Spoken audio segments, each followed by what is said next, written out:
योगेन चित्तस्य पदेन वाचा मलं शरीरस्य च वैद्यकेन योपाकरोत्तम प्रवरं मुनीनां पतञ्जलिं प्राञ्जलिरानतोऽस्मि।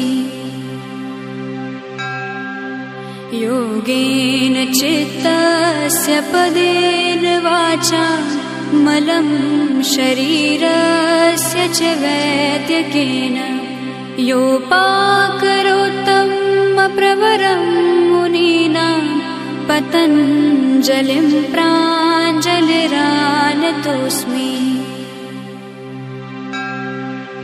योगेन चित्तस्य पदेन वाचा मलं शरीरस्य